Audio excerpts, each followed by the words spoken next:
नमस्कार लाडक्या बहिणींनो, ज्या महिलांचे 1500 रुपयाचे ते जमा झाले नाही अशा लाडक्या बहिणी महत्वाची अपडेट समोर आली आहे. ज्या महिलांनी ई-केवायसी करताना चूक केली किंवा ज्या महिलांनी ई-केवायसी केलीच नाही, ज्या महिलांनी ई-केवायसी करताना चूक केली किंवा ज्या महिलांनी ई-केवायसी केली नाही किंवा ई-केवायसी केली परंतु करताना बरोबर केली तरी पण पैसे आले नाही, त्यांनी काय करायचे आपण आजच्या व्हिडिओत बघणार आहोत. त्यासाठी व्हिडिओ पूर्ण बघा व व्हिडिओ लाईक करा आणि आमचे चॅनल सबस्क्राईब करा.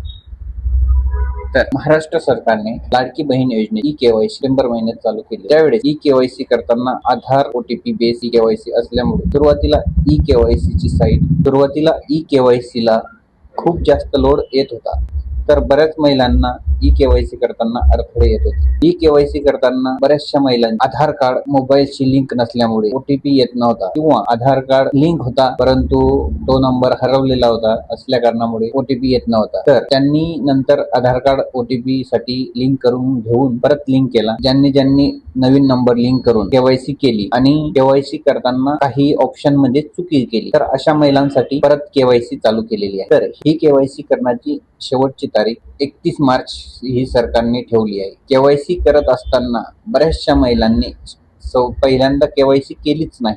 तुमचं आधार कार्ड ई-केवायसीच्या यादीत नाही असा ऑप्शन लिहून येतो. तर अशा महिलांनी काय करायचं, ज्यांनी केवायसी केलीच नाही त्यांचे म्हणणे असे असते की आम्ही केवायसी केलीच नाही तरी आमचं काय येते. हा जो ऑप्शन चालू केलेला आहे हा फक्त केवळ दुरुस्तीसाठी केलेला असून त्यामुळे फक्त यात ज्या महिलांची केवायसी चुकीची झाली आहे अशाच महिलांनी यात केवायसी करावं लागतं आणि ज्यांना नाही आले, काहींनी केवायसी केली तरी पैसे आले, ज्यांनी केवायसी नाही केली तरी पैसे, काहींना पैसे आलेत काहींना नाही आले. ही केवायसी झाली तर अशा महिलांनी, ज्यांनी पैसे आले नाहीत अशांनी घाबरायची गरज नाही. ज्यांची केवायसी झाली आहे अशा महिलांना पैसे नक्कीच येणार आहेत. त्यासाठी टायमाला त्यांना पैसे येतील. महिलांच्या मनात भीती असते पैसे आले आपण काय करायचं, तर त्यांनी महाराष्ट्र सरकारचा लाडकी बहीण योजनेचा कस्टमर केअर नंबर आहे 181 या नंबरला कॉल करायचा.